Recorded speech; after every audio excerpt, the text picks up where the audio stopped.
Hello everyone and welcome back to another video. In today's video we are going to talk about round 7 of the third Magistral Via de Zahara tournament that I played in. I'm currently in Malaga, as I said in the last video, so the tournament is already over. If you know the results, shh, but if you don't, then let's take a look what happened, because this round was insane. I completely speechless about this, what happened. Yeah, we had two rounds per day in the tournament. This day also had 2 rounds, but I will cover the next game in the next video because both these games were absolutely crazy. So we need to take some time for this. So in round 7, I faced Diego Del Rey, an international master from Spain, and yeah, I was super excited to face him. I was super excited to face all the players. They were so strong. Every single day I was facing someone that was super strong. So yeah, it's like a super exciting game every single day. Anyway, my opponent, well, I started with white and I played e4. My opponent went for c6, and I did not actually remember this. Well, I remember preparing this. I believe I saw it as a surprise, and I thought, okay, what are we going to do against this? I'm trying to recall what I actually thought was going to happen, which I can't anymore. It's been a rough few days, I can tell you that. But anyway, my opponent went for the Caracan, and I have faced the Caracan so many times recently, right? So I went for d4. I thought, you know what? I played this other line with the 2 knights in this other game against Serafin, I believe. And I didn't really like the position that was there, and I thought, you know what? I have a good score in the fantasy variation. Why don't we go back to it for a second? I want to see how it's like over there again and get those kind of dynamic positions back. So I played a fantasy variation again. Queen b6, and yeah, I didn't really remember what to do here, honestly. I play a4. And the main move here is to play e5. And honestly, I was out of book after that because I was not so sure what was I supposed to do after e5. Taking seems to be the best idea, but I have to go through this line one more time. It's very difficult. I remember something with a5 and then take on e5, or take first and then a5, but yeah, it's very difficult overall. You need really to know what you're doing here, because let's say if you play knight e2 or something to develop, you get hit by bishop c5 and your king is in trouble. So you need to know what you're doing in the fantasy variation. And this is one of the most challenging lines for white. So e6 was played, and I was actually really happy about this because I thought, okay, like this is back to the French defense a little bit with the pawns on c6 and f3. I thought maybe this is good for me because my pawn is on a4 that can push to a5. So I go a5, queen c7, bishop d3, check, bishop d2, take, knight e7, knight c3. And yeah, we're simply developing the pieces. I was really happy with the bishop trade because I thought, okay, like his dark squares are super weak now. Usually in the French, white wants to trade off the dark squared bishops because that bishop of black is quite a defensive piece. And if you get rid of that, the attack may become easier. So my opponent went for short castle, and I shut down the position with e5. I thought, okay, now is the time. The dark squared bishop is gone. The king went to the king side, and I want to shut down this bishop on c8 as well because I don't want to allow any sort of e5 from my opponent. f6 was played, f4. I defend, of course, bishop d7, knight f3, c5. And here, funnily enough, I thought I messed it up completely. My opponent was able to play c5, and I wasn't really sure if I was doing the right thing or that if my position was just completely falling apart. Because of course the threat is c4, c takes d4, and slowly my, not king side, my center is getting destroyed. So yeah, I went for a short castle anyway, c takes d4, knight takes d4, f takes, knight b c6. And I did not expect knight c6. I was thinking, okay, like I guess if my opponent takes, then maybe I can move the knight back around here. Maybe I have, oh, actually in this position, I completely forgot that there's bishop takes h7. So you have to be very careful here. And I thought, okay, like I'm fine. But my opponent played knight c6, and I thought, oh, that's why. That's why. Now I understand. But yeah, I was thinking takes, and what about queen takes e5, right? But yeah, knight f3, knight g5, and I'm just trying to attack. And I thought, okay, like, I have some counterplay, so there must be something good for me here. Anyway, knight c6 was played, knight cb5, queen takes e5, and I was so sure that I blundered somewhere. Like, I just allowed this to happen. I lost the very most important pawn on the board. My opponent has this beautiful center with the pawns here, and this is like a dream position in the French. Once you take that pawn on e5 off the board, it's like you're completely winning with black usually. So I thought this is like the worst thing that can happen to me in the position. But okay, I thought, okay, knight f3, queen h5, let's see, I don't know. And then I suddenly saw some tactic. Knight c7, I attacked the rook on a8, rook c8, and now knight g5. A brilliant move, amazing move. The reason why this works, so the first thought that crosses your mind, what happens if rook takes c7? Because the knight is hanging, what is going on? You take on h7, king has to go to h8, and then you simply checkmate over here. Rook takes and it's over. So that rook on f8 is very exposed, it's very vulnerable. So then the next question is, what happens after rook takes f1? Because, well, why not trade rooks, right? Well, you just take back, and the thing is that, how do you defend the pawn on e6? Because once again, you cannot take the knight on c7 because same issue, bishop takes h7, there's also queen f4 even. A lot of issues you run into here with black. So what else then? Because if those moves don't really work or help, yeah, then basically knight g5 is a really good move. And the problem here is that black has a lot of issues defending that pawn. This bishop on d3 is so strong. The queen is basically cornered there on the edge of the board. And it's very difficult to see what black can do here. h6 was played, knight takes e6, I just take the pawn, takes, queen e5, and okay, I'm still hanging on a thread here, I felt like, because my knights are, you know, they're there, you know, all the way in my opponent's position, but very vulnerable as well. So, yeah, I thought, okay, looks scary, but I think I'm trying something, I'm onto something. Rook e1, queen takes b2. I actually missed that the pawn was hanging, I'm not going to lie. I just didn't really know what else to do because my knight was hanging right, so I just attack and defend at the same time. But yeah, I lost the pawn, and I thought, okay, that's a bit unfortunate, but it's fine, we don't need the pawn.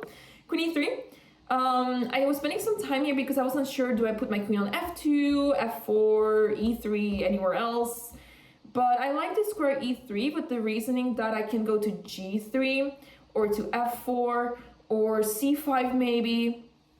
Sort of keep an eye on all the squares, and also maybe, I don't know, it could be useful in the e-file for some reason. Queen f6 was played, a6, I thought, okay, the pawn is lost anyway, so if I just push the pawn, then must be fine. Bishop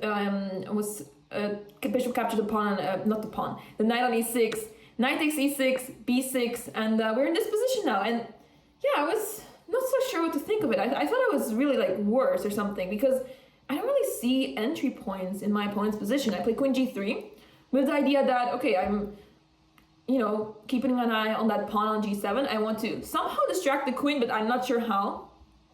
I want to get the queen to d6 and try something here. I'm not so sure what, but there must be something here. But as time went by, my opponent was spending a lot of time here, and I realized, wait, what can my opponent play here? Because the pieces are very stuck. A logical move is knight b4, because you advance the knight, attack the bishop, attack the pawn, and it looks very awkward for me. But then you allow knight takes g7, and if queen takes, king takes, rook takes, and suddenly I'm also capturing the pawn a7, and suddenly I'm winning here. So black has to be really careful, and if you can't move that knight, then what do you do? Because all the pieces are basically stuck. The queen does not really have a lot of possibilities either, because it has to keep defending that pawn, and basically all the pieces are stuck together. So my opponent went for king h8, and I thought, well, yeah, makes sense, because at some point when he started spending time, I thought, wait, okay, I guess king h8 is like one move that steps out of any sort of knight takes g7 perhaps, and I thought this is like one of the ways to deal with it. But then I thought, okay, like, he plays it, what do I actually do? Like, how do I proceed? So I played move h3 with the reason that, okay, I may run into some back rank issues later down the line somewhere. So I played h3 just to be sure, but apparently queen d6 was completely fine. And the reason why I didn't like queen d6 at first, because of knight d4. Pins my knight is pinned, so now it's being attacked. Apparently this h3 here is now a really good move, the only move that maintains advantage, and yeah, black does just not have any play here, nothing at all. Black has to play a really passive move, and my goal is basically that I get in a position where I play rook f1, queen leaves somewhere, I take the rook, and then rook f8 checkmate. That's the dream. But how do I make this happen? I don't know. I can't force my opponent, like, please let me do this. I can't do that. So yeah, that was the idea, but how to do it. So I just played h3 just to be sure, just keep it safe. Queen c3, rook e3, make sure that I don't lose the thread somewhere, that I don't hang my rook. Queen f6 goes back. So my opponent is basically like moving pieces back and forth already. And I guess I should have kind of like got the hint, like, oh, we can repeat moves maybe. But at the same time, I thought, I want to win this game. I'm onto something here. I'm down a pawn, but I'm up the initiative. And I want to take whatever I can to make use of it. I play knight f4, very ironically a bad move. But I thought the knight doesn't really have much more to do on e6. I need to put it on h5 and maybe involve the rook to e6, something like this. But then he comes with the rook f8, so I have to move my knight, so there's no rook e6 anymore. Queen g5, and I thought, okay, let's trade the queens. That into 5 minutes here, so running a bit low on the clock, but my opponent's on 12 minutes, so more or less the same. Rook e6. I don't have any interest in taking this pawn at some point because that pawn is not doing anything. It's not doing any damage to me. I will just play rook e6 and I'm fine. King g8 on the board, and yeah, bishop b5. What can my opponent do here? Because if you play king f7, rook takes c6, and suddenly it's 2 pieces against the rook, and oftentimes that is very good for the side with 2 pieces.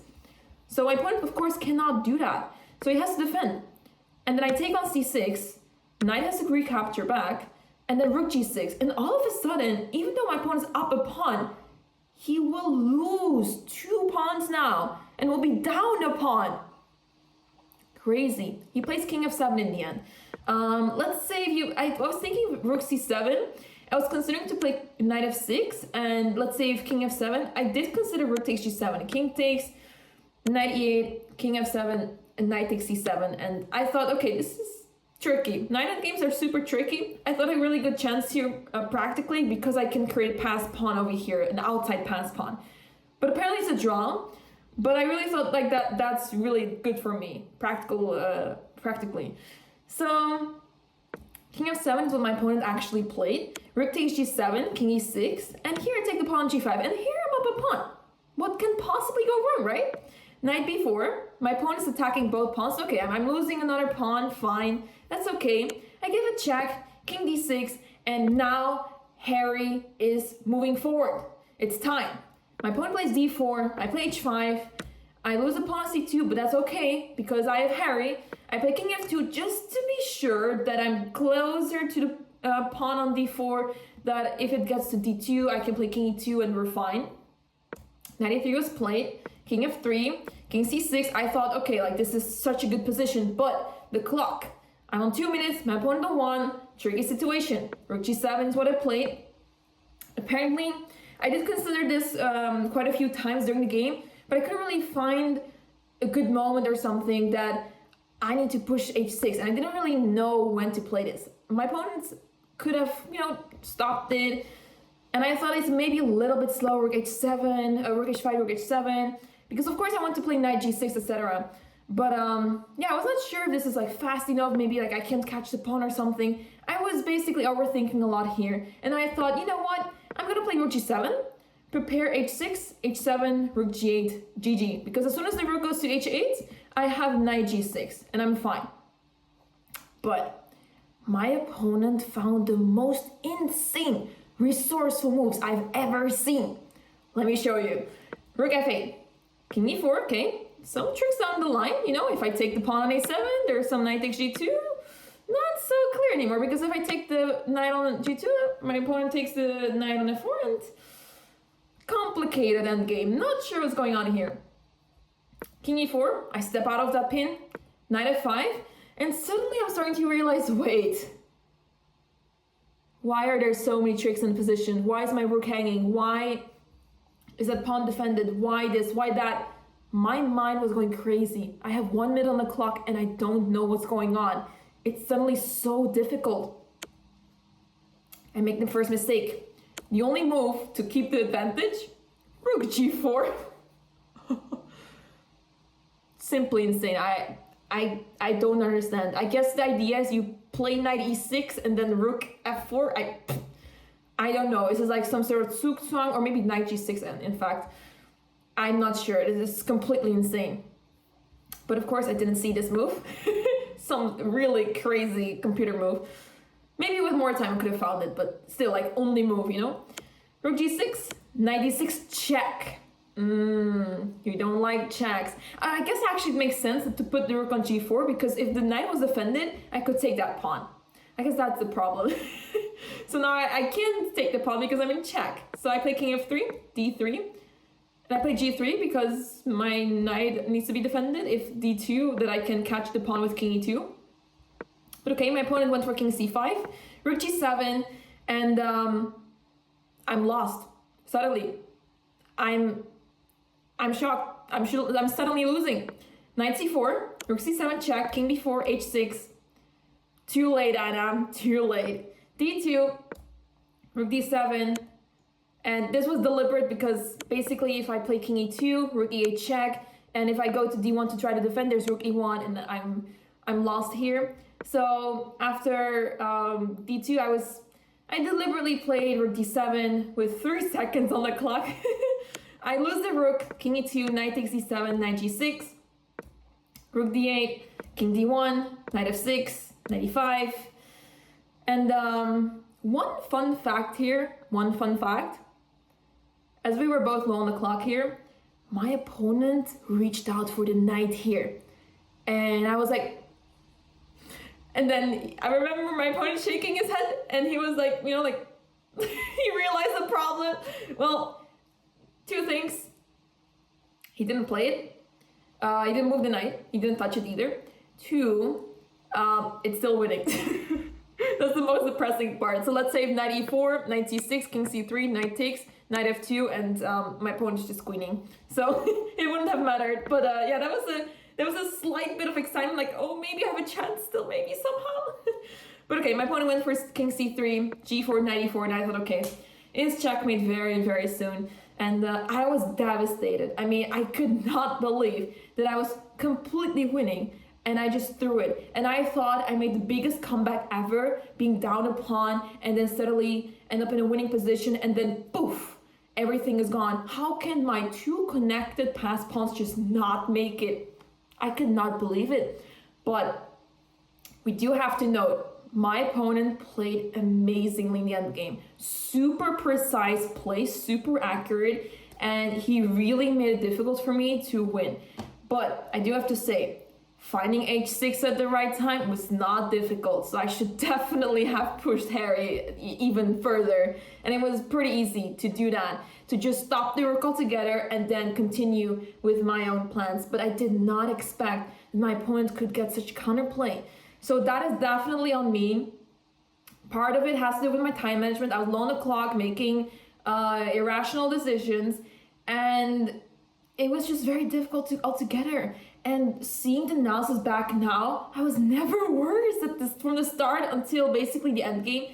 I was much better my position was much better. So it was actually crazy to me that all this time I thought I was worse, but turns out I wasn't. So yeah, quite a devastating loss. But you know, you're learning things the hard way, and this was another tough experience, but also very useful, and I learned a lot like this. This is the harsh reality. When you're playing someone your level or stronger, this is what can happen over and over again. And I'm really being tested in this tournament over here. So yeah, it's tough, but some part of me is enjoying this in a weird way that I'm learning so much like this, and it's nice. It's how weird it may sound. So yeah, I was definitely devastated after this one, but we had another game planned that afternoon, and we will talk about that in the next video. So Make sure to stay tuned for that recap in the next video, because that game, if you thought this was crazy, let me just tell you that wait for the next one because that was just unbelievable. So yeah, anyway, thank you so much for watching. Thank you so much for all the support throughout the tournament. We will have 2 more recaps, 2 more in this tournament, from the tournament, and yeah, it's going to be fun. The last 2 are going to be really fun. So hope to see you in the next video.